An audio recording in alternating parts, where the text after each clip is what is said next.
시내버스가 운행을 시작한 지 30년 만에 기습 파업을 회사 대표가 나는 서명을 못하겠다. 내 밥그릇을 뺏어갈라 그래? 짝수부터 잘라야 돼. 기사들이 열심히 일할 필요가 없죠. 모르는 것보다 아는 것이 더 많다. 자팍다식한 기자들의 신개념 토크쇼. 전남 기자회견.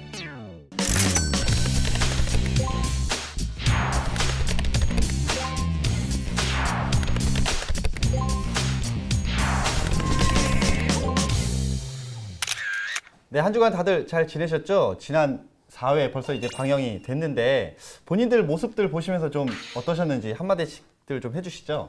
지난주 저희 깐죽 기자님께서는 좀 무거운 내용을 좀 다뤄서 그런지 좀 덜 깐죽거리셨다고 해야 될까요? 그래서 덜 깐죽거림이었던 것 같고요. 저는 좀 노잼 캐릭터였지 않았나 싶고요. 지난 회차에서 쓰레기를 좀 다루다 보니까 우리 꿀탕 기자님께서 쓰레기 기자라는 단어를 갑자기 꺼내셔가지고 갑자기 쓰레기 기자로 전락이 됐습니다. 우리 톡톡 기자님은? 안타깝게도 광주에서는 방영이 안 되는지라 많이들 못 보셨더라고요. 참고로 뭐 저희가 이제 유튜브도 있으니까 많이 좀 널리 좀 알려주십시오. 지난 회를 보면 우리 톡톡 기자님이 야심차게 준비한 게 하나 있었는데 편집됐죠?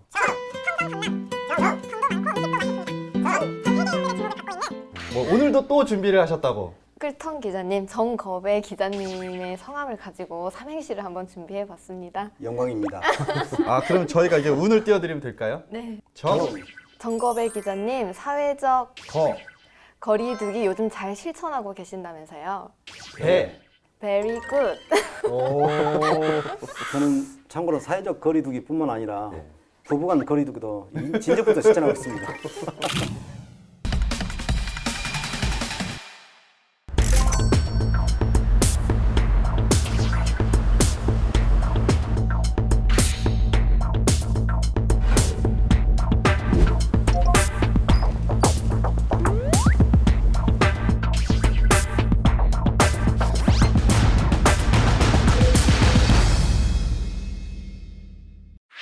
네, 일단 오늘 할 얘기는 대중교통과 관련된 이야기입니다. 뭐 다들 뭐 버스나 뭐 기차 뭐 이런 많이들 타보셨죠? 택시까지도. 좀 뭐 일단 경험담부터 좀 얘기를 해보시죠. 뭐 불편한 점들 없으셨어요? 대중교통의 가장 흔한 시내버스. 요즘 이제 시내에 이렇게 돌아다니는 시내버스를 보면 텅 비어 있어요.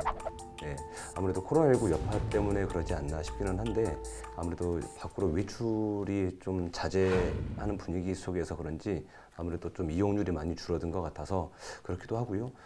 택시 기사들도 지금 좀 볼멘 소리들을 많이 하고 계세요. 워낙 손님이 많이 없다. 그래서 그냥 아예 하루 영업을 포기하시고 개인 택시 기사님 분들은 그냥 앉아서 저기서 그냥 화투를 치시는 모습도 제가 보기도 하고 그랬는데 참 안타깝더라고요. 네. 광주 같은 경우는 또 대중교통이 여기보다 훨씬 더 많잖아요. 네. 어때요, 좀 분위기가? 그래서 이제 어쩔 수 없이 이용을 하고 있는데 차 내부에서 마스크를 착용하지 않는 사람들이 있다고 하더라고요. 그래가지고 이제 마스크를 착용하지 않으면 탑승을 하지 못하게 하는 것도 도입해야 되지 않겠냐라는 말도 나오고 있습니다. 근데 지금 같은 상황에서 대중교통을 이용하기는 굉장히 좀 꺼려질 것 같아요. 솔직히. 네. 그래서 지금 이제 그나마 다행인 건 학교 개학이 좀 미뤄졌고 그래서 조금은 이용률이 좀 줄어든 게 오히려 지금 상황이 좀 다행이기도 하면서 이제 대중교통을 운영하는 회사라든지 기사분들에게는 좀 치명타가 아닐 수는 없죠. 근데 뭐 사실 뭐 아시겠지만 이제 광주나 우리 전남에서 실제로 사례가 나왔어요. 또 코로나 확진자가.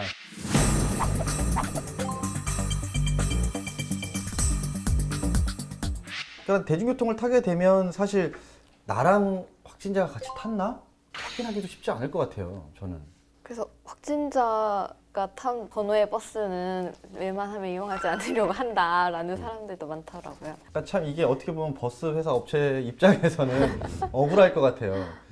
그 번호를 가지고 있다는 이유 하나만으로 그 번호대 노선은 사람들이 이용하지 않거나 이런 상황까지 가버리니까 업체 입장에서도 굉장히 좀 당혹스러울 것 같아요, 저는. 아니 뭐 BIS라는 시스템이 도입이 돼서 그 시간에 어떤 차가 배차됐는지는 충분히 지금 이제 필터링이 가능할 것 같은데 그런 것들을 좀 정확하게 안내해 주는 것도 좀 중요할 것 같습니다. 특히 이제 업체에서 자체적으로 차를 소독을 하고 차는 소독을 하고 그렇게 철저하게 하고 있고 또 배차 간격이 있지 않습니까? 그러니까 업체에서는 그런 걸 파악하고 어떻게 동선을 파악하고 그런 부분에 있어서는 크게 걱정을 안 해도 되지 않을까 그런 생각을 해봅니다. 그래서 사실 뭐 어떻게 보면 광주 전남 주민들은 뭐 일주일에 이렇게 대중교통을 뭐 5회에서 10회 정도 가량 좀 이용들을 좀 하신다고 하는데 사실 적은 양은 아니거든요. 사실 좀 이런 우려도 좀 불식시켜 줘야 되지 않을까라는 생각을 좀 해봅니다. 네, 그래서 저희가 이제 버스 얘기가 나왔기 때문에 좀 더 심오하게 집중적으로 한번 좀 얘기를 나눠보도록 하겠습니다.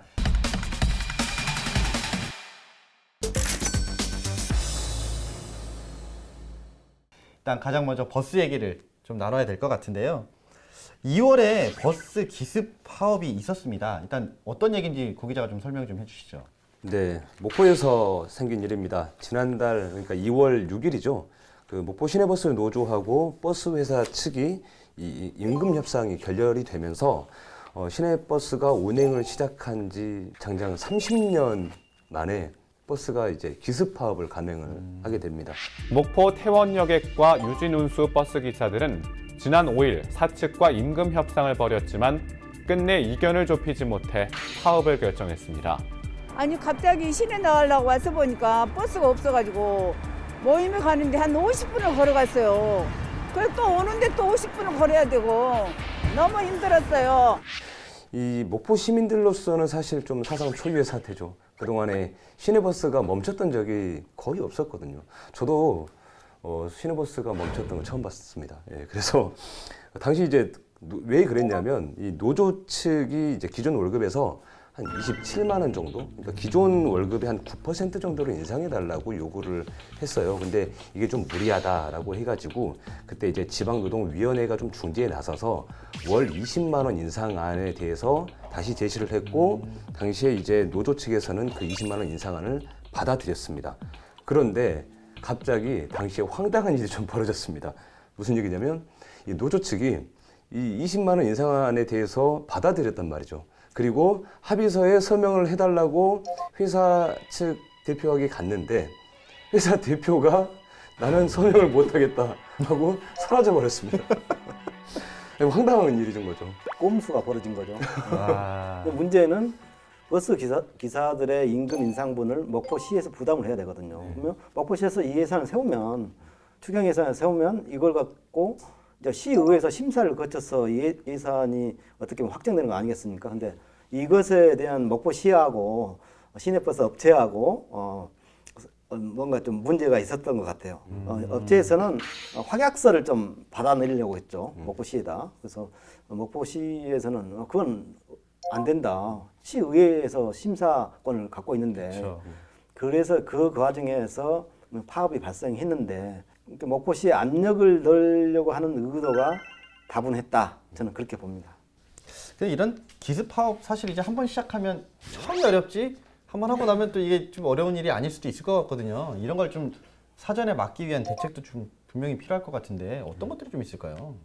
그러니까 일단 우리 국민들한테 좀 그게 좀 짚고 넘어가야 될 것 같아요. 이게 파업이라는 것 자체를 부정적으로 보지 않습니까? 근데 우리 헌법에 대한민국 헌법에 노동자의 단결권, 단체 행동권, 뭐 단체 교섭권 이런 게 있거든요. 그래서 그 헌법에 준해서 파업을 하죠. 근데 보통 시민들이나 일반 국민들이 인식할 때는 파업 자체를 굉장히 부정적으로 보죠. 그것은 좀 이렇게 교정이 돼야 되지 않을까 이렇게 생각을 해요. 다만 일반 시민들이 이용하는 대중교통 수단이 파업을 했을 때 그에 따른 불편이 이제 문제가 되는 거죠. 네. 예, 사실 이제 이 시내버스는 대중교통인데다가 그러다 보니까 이제 공공재의 어떤 성격이 좀 강하잖아요. 그런데 실제로는 이 시내버스를 보통은 사기업에서 운영을 해요. 그러다 보니까 이게 문재인 정부 들어서 주 52시간제가 어떻게 보면 서로 충돌이 생긴 겁니다. 그래서 시내버스 운전자 입장에서는 이게 사명감을 가지고 해야 되는 일이잖아요, 이게. 근데 근무할 수 있는 시간이 한정돼 있어요. 그러면 기존에 받던 임금보다 훨씬 더 줄어드는 문제가 발생하게 되는 것이죠. 근데 이거를 또 지자체 보조를 받고 있는 상황인데 이게 해마다 인상액이 당연히 생길 수밖에 없는 거거든요. 우리도 그 회사에서 월급을 항상 똑같이 받는 게 아니라 해마다 이렇게 조금씩 올라가지 않습니까? 그래서 반드시 이렇게 필요한 부분인 건데 이것이 지금 아까 그 끌턴 기자님께서 말씀하셨던 것처럼 지자체 그리고 회사 그리고 노조 사이의 입장들이 이게 계속 충돌이 좀 생기는 문제가 있는 겁니다. 예. 그래서 이제 이런 부분들을 좀 해결하기 위해서 지금 다른 지자체들은 준공영제라는 것들을 도입을 하고 있고요. 또 심지어 모 지자체 같은 경우에는 완전 공영제를 이제 시행한 부분들도 있는데 사실은 지역마다 특성들이 다 다르기 때문에 아직까지는 무엇이 정답이다라고 할 수는 없는 부분입니다. 뭐 좀 광주 지역의 경우 뭐 사실 어떻게 보면 준공영제 좀 실시하고 있는 것 같더라고요. 네. 근데 좀 좋아 보이셨나요? 준공영제를 하다 보니까 이제 그 버스 업체 입장에서는 훨씬 부담이 덜하는 것 같은데 이제 악용하는 사례도 종종 발생하고 있다고 들었거든요.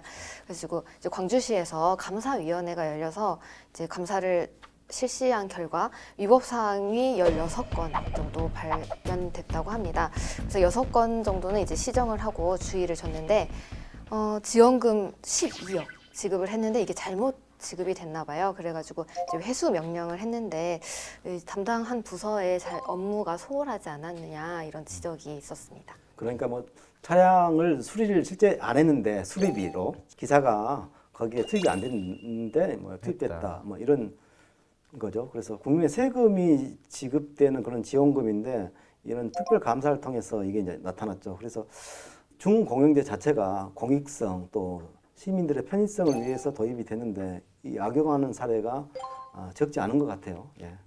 우리 그럼 전남에서도 이런 준공영제를 시행하는 곳들이 있나요? 사실 목포도 지금 준공영제 비슷하지 않습니까? 사실. 비슷하지만 민영제라고 봐야 예. 되는 거죠. 그러니까 지금 목포시도 사실 목포 시내 버스 업체가 2개 업체인데 법인상 실제 1개 업체거든요. 독점 체제가 돼 있죠. 근데 여기에다 지금 기사들 아까 말씀하신 대로 임금 인상분, 뭐 또 뭐 적자 노선 지원금, 뭐 교통카드 뭐 수수료 뭐 이래 가지고 올해도 72억 원을 지원해요. 도비, 국비, 목포시비 이렇게 해서 엄청난 국민의 세금이 이제 이렇게 투입되고 있죠, 사실. 그래서 개인 민간 업체가 하는 대중교통 수단이지만 사실상 공공성을 띠지 않을 수가 없는 상황이죠. 그러니까. 그 보니까 그 신안 같은 경우는 완전 공영제를 또 하고 있더라고요. 또 전국 최초로 지자체에서 시행을 했고 13년 정도 뭐 네. 13년째 이제 하고 2007년부터 있다고 예, 했다고 얘기를 좀 들었는데 네. 와, 신안에서 이렇게 지금 이미 바로 목포 옆이잖아요. 네. 섬이긴 하지만 이미 하고 있는 게 있는데 좀 주변 지자체들도 좀 영향이 없을까요? 좀 다릅니다. 그러니까 이 완전 공영제는 신안군이라서 사실 가능하다라고 저는 좀 보거든요. 왜냐하면 사실 이 완전 공영제가 시행됐던 배경에는 그 천사대교 개통이 가장 컸거든요. 뭐 안태, 자은, 뭐 안좌, 팔금 이런 중부권 섬까지도 육지화가 사실 된 거죠. 그러면서 앞에도를 거쳐서 나오다 보니까 이제 이 중부권 섬 주민들이 생활권이 이제 정말로 목포하고 가까워진 겁니다. 그러면서 이제 그 시내버스의 요구가 굉장히 높아졌고 야간에도 사실 필요하게 됐던 거죠. 그래서 이 완전 공영제가 시행이 된 배경도 분명히 있긴 있거든요. 대도시 같은 경우에는 중간에 정류장들이 굉장히 많이 있는데 사실 이 섬 지역 주민들에게는 목포로 나오는 목적이 가장 큽니다. 그러니까 중간에 어딘가를 많이 들를 필요가 없기 때문에 그래서 이게 좀 시행이 가능하지 않았나 싶습니다. 그러니까 규모가 작고 그리고 독립된 섬으로 이렇게 돼 있지 않습니까? 그래서 공영제를 하기에 쉬웠죠. 군에서 신안군에서 모두 다 그냥 직접 이제 운영하니까 뭐 비수익 노선이나 적자 노선 이런 개념이 없이 주민 편의 중심으로 해서 그 도입됐죠. 그래서 도시나 이런 데를 공영제로 한다는 것은 쉽진 않아요. 아니요, 굉장히 많은 예산이 투입이 돼야죠. 사실 이 완전 공영제를 좀 하게 되면 그럼 앞서 우리가 좀 얘기했던 파업과 관련된 이슈들은 좀 줄지 않을까요? 그렇죠. 네, 맞습니다. 그러니까 요즘 특히 코로나19 확산으로 전 세계적으로 지금 공공의료에 대한 관심이 굉장히 높아지지 네. 않습니까? 그런 이제 중대한 이런 질병이 발생했을 때 민간 의료기관에서 할 수 없는 것을 공공 의료기관에서 하거든요. 그래서 신자유주의 시대에 모든 게 이제 민영화가 답이었지 않습니까? 민영화의 기치가 있었는데 다시 어떻게 보면 이런 그 국영화, 국가가 직접 공공 분야에 대해서는 직접 운영을 해야 된다. 이런 새로운 어떻게 보면 패러다임이 변화가 됐어요. 그런 차원에서 이 버스 공영제도 바라보면 우리가 재밌을 것 같아요. 사실 뭐 주변 지자체들에서도 좀 많이 벤치마킹을 좀 하셨을 것 같은데 좀 사례들이 있을까요? 벤치마킹 하기가 쉽지 않습니다. 신안군 사례는 아까 말씀드렸던 것처럼 그러니까 신안 같은 경우는 지금 공영제 완전 공영제를 하지만 규모가 적기 때문에 연간 30억 정도밖에 그렇죠. 투입이 25억 정도. 25억 정도에서 뭐 30억 정도밖에 투입이 안 됩니다. 거기 뭐 인건비랑 뭐 유류비, 뭐 차량 수리비, 보험료, 뭐 기타 다 들어갔거든요. 근데 규모가 큰 저 도시나 아니면 육지 지역의 농촌 지역은 쉽지가 않죠. 지방 재정을 감안했을 때. 사실 뭐 목포만 예를 들어도 사실 노선이 또 수십 개가 그렇죠. 될 거고 네. 또 그 수십 개 노선에 투입되는 버스만 해도 뭐 한 개 노선에 뭐 4-5대만 다닌다고 해도 이거는 뭐 엄청난 숫자일 텐데 뭐 예산으로 따지면 이걸 완전 공영제 하기에는 사실 어려울 것 같네요. 근데 한번 따져봐야 되지 않나 싶기도 합니다. 무슨 얘기냐면 이 준공영제가 아까 말씀하셨던 광주의 폐해는 분명히 발생할 수 있겠지만 사실 막을 수도 있는 일이거든요. 이게 그렇지만 민영제보다는 준공영제가 가져올 장점도 훨씬 많다고 저는 좀 바라봅니다. 민영제 같은 이제 목포처럼 민영제를 하고 있는 곳은 지자체의 어떤 그 손실분에 대한 어떤 그 보조 지원이 들어가는 부분이고요. 준공영제 개념은 이제 이런 식인 거죠. 버스는 운영은 버스 회사에 맡기는 겁니다. 그렇지만 거기에서 나오는 수익이라든지 이런 것들은 지자체에서 모든 것을 다 관리를 하는 것이거든요. 그러다 보니까 오히려 이분들을 더 교육을 시키고 그런 서비스의 질을 높이라는 이런 것들을 계속 해 나가다 보면 준공영제가 가져오는 장점이 무궁무진하게 많다는 거죠. 다만 거기에 이제 수반되어져야 될 예산이 막대하기 때문에 이런 부분들을 정확하게 좀 타진해 볼 필요가 있습니다. 목포시 같은 경우에도 아까 말씀하셨던 것처럼 한 해 70억이 넘는 돈이 투입이 되는데 이게 실제로 70억 원이 소요가 되는지 아직 아무도 모른다는 거예요. 그러니까 지자체가 투명성의 문제죠. 네, 지자체가 운영을 했을 때 70억보다 더 드는지 덜 드는지를 먼저 타진을 해볼 필요가 있다는 겁니다. 그래서 이번에 목포시 같은 경우에는 이 그 파업이 이제 문제가 되니까 시의회에서 재발을 막기 위해서 일단 조례를 좀 개정을 좀 했어요. 그 조례 개정 내용 중에 담겨 있는 게 일단 버스 회사에 대한 심의위원회를 만들어서 지금 나가고 있는 비용들이 적정한가 이런 부분들을 이제 꼼꼼히 다 따지겠다라고 지금 나섰거든요. 그래서 이번 이제 조례 개정되고 나서 그 버스 회사에 대한 이제 감사가 좀 진행이 되고 회계 부분에 대해서 정확하게 우리 이제 볼 수 있다면 이게 준공영제가 가능할지 아닐지 충분히 좀 타진이 되지 않을까 그렇게 생각이 됩니다. 근데 아까 우리가 가장 좋은 거는 투명성 아닌가라는 생각이 좀 들거든요.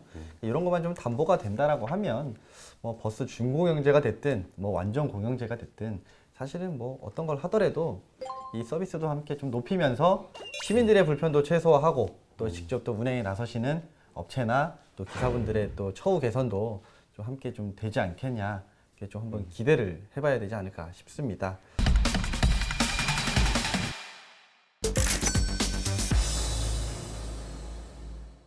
일단 저희가 앞서 버스 파업에 관한 얘기를 좀 했었는데요. 이번에는 좀 철도 파업 얘기를 좀 해야 되지 않을까 싶습니다. 또 특히 전남 같은 경우는 이제 유일한 철도 노선이죠. 고속철도에 있는 KTX 노선이 있는데 사실 이 노선 파업이 좀 장기화되면서 사실 시민들이 좀 많이 불편들을 좀 겪으셨어요. 또 관련된 얘기들을 좀 해보죠. 작년 뭐 10월부터였던 것 같은데 철도 파업할 때 일부 노선 멈췄죠. 근데 전체적으로 다 정지가 된 건 아니었어요. 그래서 특별하게 불편을 느끼지는 못했어요. 철도를 이용하면서. 일단 뭐 당시 보니까 이제 KTX 파업 문제를 가지고 사실 뭐 불편도 있었을 거고 다양한 뭐 문제점들을 좀 노출을 시켰는데 또 덜 불편하다고 하시는 분들도 사실은 계셨었어요. 뭐 이거는 뭐 피부로 느끼는 문제일 것 같은데 사실 뭐 수도권처럼 뭐 이런 이렇게 뭐 지하철을 타지 않는 이상은 사실 뭐 KTX 같은 경우는 그렇게 불편이나 뭐 이런 것들은 사실 크게 와닿지는 않았거든요, 사실. 근데 또 불안하기는 불안했어요. 왜냐하면 이렇게 핸드폰으로 예약을 해놓고 예약에 이게 팝업장이 뜨거든요. 맞아요. 사전에 미리 예약한 그 열차가 운행을 하는지 확인을 해 주십시오. 이렇게 떠요. 그래서 불안했죠, 사실. 이게 당시에 이제 파업을 했다라고 하면 이들이 분명히 요구하는 부분들도 있었을 것 같은데 어떤 것들이었을까요? SRT 통합에 대한 요구들도 있었던 것 같고요. 아, SRT 통합. 네네. 뭐 일단 뭐 기본적인 거로 얘기를 하자면 뭐 사람 수를 늘려달라든가 뭐 이런 것들이 좀 배경에 깔려 있을 것 같은데 그 임금 인상하고 여러 가지가 있었죠. 여러 가지가. 이게 보니까 지난 3월에도 총파업을 원래 하려고 했었다가 취소를 한 것 같더라고요. 네. 왜 그랬을까요? 제가 보니까 그 작년에 파업을 했을 때 이제 인력 충원, 그 인건비 인상, 아까 말씀하셨던 SRT 통합 이 부분을 이제 요구했었는데 인건비와 운영 방안 이런 것 부분은 이제 합의가 됐더라고요. 근데 인력 충원 규모가 이제 사측이 노사에 이게 합의가 이루어지지 않으면서 이 부분을 가지고 이제 다시 파업을 하려고 했었다고 합니다. 근데 이제 코로나 사태가 워낙에 심각하다 보니 이 상황에서 파업을 하면 이제 국민들의 비난을 면치 못할 것 같다라는 이유로 연기를 했다고 하네요. 어떻게 보면 눈치를 본 거네요. 본인들도. 그렇죠. 이제 KTX SRT가 생기면서 사실 수요가 그만큼 또 나뉘기도 했고 그러다 보니까 공급에 맞게 또 인원을 재배치해야 되고 이제 이런 문제들이 있으면서 인력을 충원해 달라는 요구를 쉽게 받아들이기는 어려웠을 것 같아요. 그런데다가 덮친 격으로 코로나19까지 지금 와버리니까 이게 KTX 그리고 뭐 철도 전체가 지금 사실 비상이 걸린 상황이죠. 예.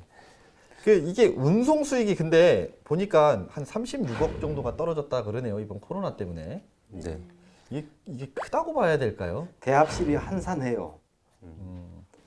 그 지난 뭐 3월 한 달만 하더라도 광주 송정역 기준으로 보니까 13만 5천 명 정도가 승하차 했다고 해요. 근데 전년 대비해 보니까 거의 한 60% 감소했다고 그러더라고요. 60%. 예, 그러니까 작년 한 3월에는 한 32만 정도가 승하차를 했는데 완전 반토막 난 셈이 된 거죠.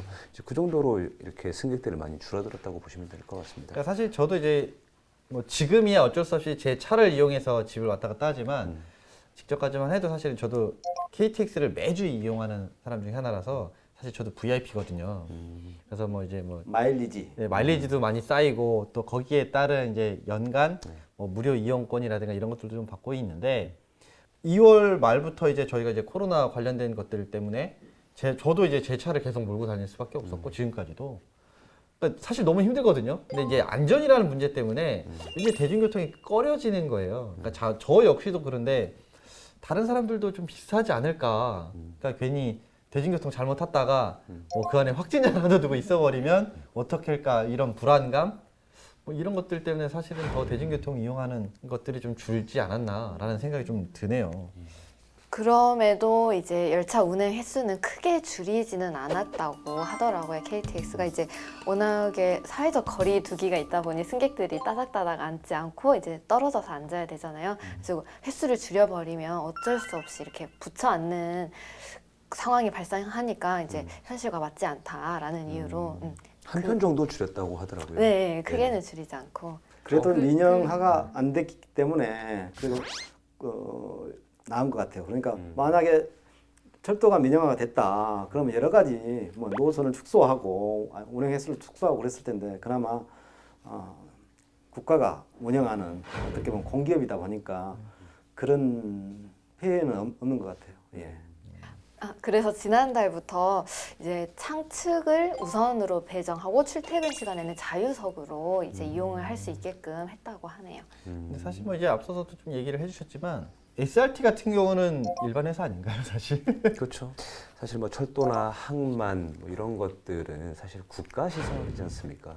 그래서 국가 시설을 빌려 쓰는 거고 그 SRT 같은 경우에도 기존에 깔려 있는 그 국가가 깔아놓은 거를 빌려서 쓰기는 쓸 겁니다 아마. 예, 그러다 보니까 그런 부분들을 분명히 좀 감안해서 이런 비상사태나 국가 비상사태나 어려운 일에 처했을 때 직면했을 때 그 아까 그 꿀탕 기자님께서 말씀하셨던 것처럼 국가 시설이기 때문에 훨씬 더 KTX가 그런 부분들에서 사회적인 책임을 좀 다하고 있는 부분이 있는 것 같고요.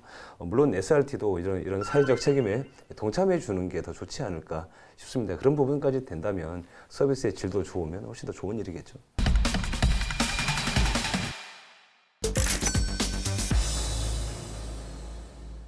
택시들 많이 타보셨죠? 뭐 회사 늦으셔도 뭐 버스 타기 쉽지 않으니까 바로 뭐 택시 잡아서 가시기도 하고 뭐 맞아요. 경험들 좀 많으실 텐데 어떠세요? 택시 타보면 좀 대중교통 같은 느낌이 좀 드시나요? 사실 대중교통이 되면 좋겠다라고 생각한 게 바로 택시지 않을까 생각이 되는데요. 그런데 개인적으로. 대중교통이란 일정한 노선, 일정한 어떻게 보면 운행 시간이 있어야 되죠. 그런 측면에서 택시가 많은 그 어떻게 보면 수송률을 많이 차지하고 있어요. 우리나라에서 뭐 수도권은 굉장히 높죠. 근데 그럼에도 불구하고 택시가 대중교통이냐 아니냐 이 논란은 계속되어 왔었죠. 사실 이명박 정부 시절에 여야 합의로 국회에서 어떻게 보면 택시를 대중교통으로 한다는 그런 골자로 관련 법이 통과됐지만 결국 그 논란 끝에 대통령이 거부권을 행사했죠. 그래서 이게 사장됐는데 이번에 다시 이게 대중교통을 골자로 한 법안이 통과가 됐죠. 네. 그래서 사실 이 택시를 타면 저는 사실 모르겠어요. 서비스가 참 좋은가? 내가 이 요금을 내고 타고 있을 때 거기에 맞는 서비스나 대우를 받고 이걸 탈 수 있었을까? 맞아요. 그 최근에 택시 파업이 있었을 때 이제 시민들이 외면한 이유 중에도 하나잖아요. 이제 서비스는 제공하지 않으면서 요금만 높이려고 한다라는 이유로 이제 외면하고 비난을 받기도 했었는데 택시를 타보면 저 같은 경우는 나이가 어리다, 여성이다라는 이유로 좀 이렇게 얕잡아 보기도 하고 좀 심한 말을 하기도 하고 그러시더라고요. 근데 무서워서 그 한정된 공간 안에 있다는 이유 자체가 좀 겁이 나고 무섭잖아요. 그래서 이제 함부로 대응을 할 수도 없고 조심스러운 부분이 많은 것도 있어요. 네, 그 택시가 이제 그래서 이제 대중교통으로 인정이 해야 될 것이냐 아니냐의 논란이 계속해서 지금 진행이 되고 있는데 안전성 문제도 지금 계속해서 그 대두가 좀 되고 있단 말이죠. 목포에서는 과거에 그 여대생 살인 사건이라는 아주 끔찍한 사건이 한 번 있었습니다. 택시 기사가 범인이었죠. 네. 그래서 그런 문제들도 있었고 최근에 제가 들었던 이야기 중 하나는 택시 기사님이신데 코로나19 초창기 때였어요. 마스크를 안 쓰고 있었는데 뒤에 탄 승객께서 굉장히 거친 말을 해서 심지어 폭행까지 하셨다 그러더라고요. 그래서 그런 이제 문제점들까지 불거진 거죠. 그래서 외국에는 그 운전기사와 승객 사이를 가로막는 맞아요. 굉장히 분리대가 있습니다. 삭막한 분리대가 존재하기도 하고 아직까지 우리나라는 그런 삭막함까지는 공감대가 없는 것인지 이제 그건 하지는 않았는데 그런 이제 안전장치를 심지어 치기도 한단 말이죠. 그래서 이것들이 이제 공공재가 만약에 된다고 했을 경우에는 아무래도 그런 교육이라든지 이 사람들이 사실 그 택시가 면허를 빌려 쓰기도 했던 이런 가격 문제도 있었기 때문에 그런 그 사각지대에 놓이면서 그런 사고들이 좀 발생을 했거든요. 그러다 보니까 그런 것들을 좀 예방할 수 있지 않을까라는 그런 장점도 있는 반면에 또 이것에 수반되어지는 예산이라든지 또 어떤 반발들 이런 것들을 어떻게 또 합의를 이끌 것인가 이게 지금 가장 쟁점인 것 같습니다. 택시를 대중교통으로 하는 문제에서 가장 핵심적인 것이 어떻게 보면 택시 기사들의 그 열악한 근로 조건을 현실화시킨다. 뭘로 현실화시키냐? 국민 세금을 이제 투입을 하는 거죠. 그 문제가 쟁점이 됐죠. 그래서 과연 대중교통이라는 개념 자체가 그러니까 다른 나라에도 거의 드물어요. 그러니까 택시를 대중교통으로 하는 경우가. 근데 결국 이제 택시 기사 완전 월급제하고 이게 이제 같이 연동이 되는 거라고 생각을 해요. 네. 그러니까 사실은 이제 저는 좀 애매했던 게 뭐냐면 우리나라에는 이제 법인 택시가 따로 있고 개인 택시가 따로 있잖아요. 그러니까 뭐 법인 택시 같은 경우는 어쨌건 그 회사에 소속이 돼 있어서 버스와 비슷하게 이 회사에 이제 운영권을 주고 뭐 지자체에서 관리를 하면서 말 그대로 우리 버스 중공영제 하듯이 한다고 하면 요거는 좀 관리도 되고 가능할 것 같은데 개인 택시는 개인 사업자들이시란 말이에요. 실제로 본인이 벌어들인 수익을 본인이 가져가시는 방식이고 사실 물론 이제 개인 택시를 따기 위해서는 그만큼의 뭐 경력이라든가 여러 가지 요건들이 분명 있겠지만 근데 결론적으로 좀 봤을 때는 이게 많은 사람들을 태우고 다니는 목적이 아니잖아요. 사실은 택시는 어떻게 보면 1대1 개인 영업이라고 좀 봐도 되지 않을까라고 좀 보이거든요. 이게 정말 대중교통화를 시킬 필요가 있을까? 근데 사실 일부 지자체에서는 완전 월급제 법안까지 내놓으면서 사실은 이거를 하려고 한단 말이에요. 지금 네. 2021년부터 내년부터 순차적으로 완전 월급제를 시행한다 이렇게 돼 있어요. 네. 정부 공채.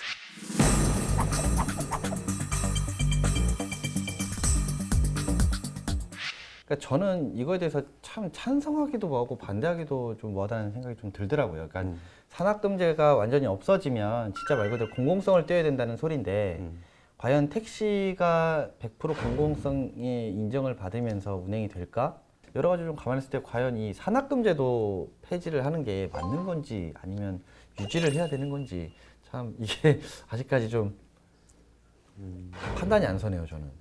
기사님들도 이 완전 월급제에 대해서 좀 의견이 엇갈린 것 같아요. 그래서 지금은 뭐 예를 들자면 13만 5천 원 정도에서 산악금 하고 나머지는 자기가 가져가지 않습니까? 그쵸. 그리고 택시 회사에서는 한 50만 원 정도 통상 이렇게 주면은 한 달 수입이 이제 나오죠. 그런데 완전 월급제가 됐을 때는 모든 비용을 그쵸. 어떻게 보면 다 회사에다 내- 다 내는 거 아니겠습니까? 그랬을 때 장단점이 있는 것 같아요. 그래서 아마 지금 정부에서도 순차적으로 관련 법을 이제 공포가 됐지만은 내년부터 순차적으로 이렇게 그렇죠. 수도권부터 한다 네. 이렇게 돼 있거든요. 근데 사실 완전 월급제가 되면은 택시 업체의 대표 업주들의 이제 그 어떻게 보면 수지 계산이 있을 거 아니겠습니까? 이 문제를 또 논하려면 택시의 과잉 공급 문제까지 같이 또 얘기가 돼야 돼요. 이게 택시 업계 구조조정. 목포 같은 경우는 인구가 얼마인데 실제 이용률이 어느 정도다. 뭐 광주 광역시는 어느 정도다. 이게 또 데이터가 나와야 돼요. 맞아요. 네. 근데 이게 사실은 이제 뭐 산악금제가 폐지가 되고 이제 완전 월급제가 돼버리면 사실 저는 그러시는 분들이 더 많지 않을까라는 생각도 들어요. 좀 제가 회의적일 수도 있는데 그냥 그 택시가 항상 이렇게 대기하고 있는 자리들 있잖아요. 네. 그냥 그 자리에 가서 탈 수 있는 자리들. 네. 버스처럼 꼭 그런 승강장에만 가야 택시를 탈 수 있는 것처럼 이렇게 바뀌지 않을까? 내가 급할 때 언제든 택시를 타는 게 아니라 그래서 기사들이 열심히 일할 필요가 없죠. 그렇죠. 네. 네. 그러니까 좀 그런 우려도 사실은 좀 있을 것 같더라고요, 저는. 근데 이제 이 산악금이라는 게 일정한 기준이 있잖아요. 그 일정 금액의 이상을 회사에다가 이제 그걸 채웠을 경우에만 월급을 받아갈 수 있는 이제 그런 조건이 되다 보니까 이제 그거를 채워버리게 되면 사실 일을 하기 싫어버릴 거 아니에요. 예, 그랬을 경우에는 손님을 골라받는다든지 그냥 놀아버린다든지 열심히 해야 될 어떤 그 동기부여를 해줄 수 없다는 거죠. 아무튼 택시가 공급 과잉이에요. 지역에 따라 좀 편차는 있겠지만 목포의 경우에는 굉장히 택시가 많은 편이죠. 그러니까 그런 뭐 개인 택시를 늘리고 계속 증차를 해왔죠. 뭐 목포시에서도 이게 사실 자가용은 늘고 있는데 그러다 보니까 타속률이 떨어지고 이거에 대해서 또 국가가 아니면 지자체가 책임을 져야 된다. 대중교통으로 인정이 되면은 책임을 져야 된다. 이 부분도 굉장히 불합리한 것 중에 하나라고 생각을 해요. 그래서 사실 우리나라에서도 타다법 금지법은 논란이 되기도 했잖아요. 네. 동남아나 이런 데 가보면 뭐 미국도 그렇고 우버 택시라든지 굉장히 활성화되어 있는데 대한민국은 아직은 좀 보수적이란 말이죠. 그런 부분들이. 뭐 타다라든가 이런 종류들이 사실 우리나라에 많지도 않을 뿐더러 네. 굉장히 아직까지는 소수거든요. 그러니까 클 것을 우려해서 사실 사전에 미리 막는 느낌이 더 강한 것 같아요, 저는. 그리고 그냥 내 밥그릇을 뺏어갈라 그래? 이 느낌보다 내 밥그릇을 뺏을 만큼의 규모가 되기 전에 싹수부터 잘라야 돼라는 느낌이 사실은 전 더 강했어요. 그러니까 좀 안타깝더라고요, 사실 그런 부분도. 전국에 택시 종사자가 그만큼 많다는 거고 그래서 이 반발을 어떻게 이겨내느냐 이런 부분들이 이제 관건이라는 거죠. 이것을 뭐 대중교통으로 인정하는 문제도 그렇고요. 그러니까 저는 기본적으로 그렇게 생각해요. 택시가 정말 대중교통화가 되고 또 좀 서민들에게 좀 가까이 다가가려면 지금 솔직히 요금도 너무 비싸거든요. 네. 기본 요금부터가 사실은 부담되는데 이런 부분들도 좀 완화 좀 시켜주시고 또 서비스도 좀 늘려주시고 또 기사분들의 이런 기본적인 마인드도 좀 어느 정도 교육이 좀 필요하지 않을까. 이런 것들이 좀 선행되지 않은 상황에서 말 그대로 진짜 대중교통화가 된다? 그거는 좀 저는 반대하고 싶네요, 사실. 그래서 이제 이용객들 국민들이 이제 타다를 찬성하는 이유도 하나였잖아요. 공정한 경쟁이 이루어져서 좀 우리에게 좋은 서비스를 제공해 주길 바란다라는 마음에서 경쟁이 좀 이루어졌으면 좋겠다라는 생각이 많이 들어요. 근데 이게 법원에서 무죄를 판결을 했는데 국회에서 그러니까요. 뒤집어 버릴 수가 있는 택시 걸까요? 완전 월급제가 어떻게 보면 택시와 카풀의 그 사회적 대립을 어떻게 보면 타협하는 선에서 맞아요. 이게 나온 거죠. 네. 근데 과제가 이제 생긴 거죠. 왜냐하면 완전 월급제를 하되 정부의 예산, 그러니까 국민 세금을 지원할 것인가? 택시 업계에서는 당연히 반말이죠. 이걸 안 해주면 완전 월급제를 할 수 없다 이렇게 나올 거란 말입니다. 그래서 택시 업계에서는 정부 예산을 무조건 투입해야 된다. 이걸 가지고 사회적 논의가 또 필요한 상황이죠. 예, 그러니까 이게 택시를 대중교통으로 인정하기 위한 어떤 과정은 분명한 것 같은데 이제 이 과정이 너무 진통이 좀 심하지 않을까 생각이 됩니다.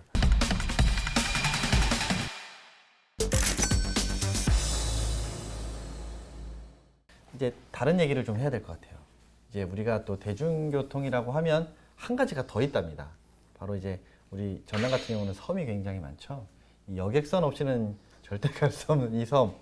여객선도 사실은 어떻게 보면 이 대중교통의 하나의 역할을 지금 또 하고 있어요. 바다의 대중교통이라고 보면 될 것 같은데 뭐 어떤 것들인지 좀 얘기 좀 해주셔요. 또 이제 또 나름 섬 전문가라 우리 고 기자가. 네, 여객선은 사실 이제 계속해서 이 지자체 지원들이 좀 들어가다 보니까 뭐 이런 부분들이 아까 말씀드렸던 버스하고 좀 비슷한 것 같습니다. 예, 민영제이기는 하나 공공의 자금들이 좀 투입이 되는 부분인데 유료 지원금이라든가 이런 게 좀 네. 들어가고 있죠. 그럼 어떻게 보면 이제는 여객선도 대중교통화가 됐다고 이제 보면 될까요? 예. 근데 이제 대중교통화를 시키기에는 또 배값이 만만치 않다라는 말도 많이 나오더라고요. 실제로 보니까 그 인천에서 백령도 여객선의 편도 요금이 65,000원 네. 정도라고 하더라고요. 그리고 이제 차를 가지고 입도하는 경우에는 10만 원이 이제 훌쩍 넘어가니까 그 부분에 있어서 이제 부담을 비행기 값이죠 거의. 네. 그래서 사실은 참 이게 저도 이걸 정말 대중교통으로 여객선을 봐야 될지 아니면 그냥 편한 시설의 하나로 봐야 될지 사실 저도 사실은 고민이에요. 일단 섬 지역 인구들이 줄고 있습니다. 그리고 이제 연도교, 연륙교가 만들어지면서 그만큼 수요가 굉장히 줄었죠. 승선율이. 그러다 보니까 아무튼 이것도 아마 사회적 합의 아니면 정부에서 연안 여객선을 어떻게 할 것인가 분명히 어떤 대책이 나와야 된다고 생각을 해요. 뭐 신안 같은 경우도 거의 지금 계속 연결이 되고 있지 않습니까? 맞아요. 지금 천사대기가 연결돼 가지고 안자에서 장산, 장산에서 신이만 연결되면 이쪽에 중부권과 네. 다 대부분 연결되는 거거든요. 그랬을 때는 이제 여객선이 필요가 없죠. 그래서 흑산만 이제 이 비금 도처에서 굉장히 멀리 떨어져 있지 않습니까? 거기만 남아 있죠. 거기는 이제 해저 터널을 하는지 아니면 자, 보잉 747을 뜨든지 거기를 띄우든지. 해저 터널 뚫기에는 섬 규모가 정말 먼 섬들 같은 경우는 어쩔 수 없이 놀 수가 없잖아요. 솔직히 이 건설 비용이 너무 많거든요, 사실. 천문학적인 액수다 보니까 그럴 땐 차라리 이제 배를 이용하는 게 대신에 이제 뭐 적은 인원이더라도 지역 주민들을 위해서 이런 부분들은 좀 대중교통화를 좀 시켜주는 게 맞지 않겠느냐. 요금도 저렴하게 가고 또 이분들이 좀 편하게 이용하실 수 있게끔 해주는 게 뭐 오히려 배들이 줄어들면 정부에서 지원해주는 비용도 사실 그만큼 줄 거거든요. 그러니까 그런 것들을 좀 집중을 해서 이런 데도 좀 해주면 이게 진정한 대중교통이 아닐까라는 생각이 드네요, 저는. 연안 연결돼 여객선을 있으니까. 대중교통 안 하려면 빙하기로 가면 됩니다. 빙하기로. 얼리면 되나요? 13,000년 전에는 다 붙어 있었지 않습니까? 네. 섬을 없애면 배가 필요 없지 않습니까? 그러니까 뭐 일단 중요한 건 그거 같아요. 이 대중교통이라는 게 사실은 우리가 앞서서 뭐 얘기들을 했지만 버스도 얘기했고 택시도 얘기하고 뭐 철도도 얘기하고 했는데 진정한 대중교통은 이용하시는 분들이 좀 편하게 이용하실 수 있고 또 너무 비싸지 않은 요금으로 좀 이용할 수 있어야 되지 않나라는 생각이 사실은 좀 들긴 하네요. 네, 코로나19 여파로 인해서 사실은 뭐 우리 지금 대중교통뿐만 아니라 또 항공기, 뭐 공항 시설들 많이 피해들을 좀 입고 계신 것 같습니다. 사실 뭐 이 코로나가 사실은 뭐 많은 어려움을 자꾸 저에게 주고는 있지만 또 한편으로는 또 희망들도 분명히 있을 거라고 보이고요. 다음 시간에는 또 우리가 또 지금처럼 건강한 모습으로 절대 코로나 걸리지 마시고 음성 판정 꼭 받고 다들 이 자리에 오시기를 당부드리겠습니다. 다음 시간에 좀 더 흥미진진한 이야기로 또 찾아뵙는 걸 약속드리고요. 지금까지 전남 기자회견이었습니다. 다음 시간에 다시 만나요. 안녕.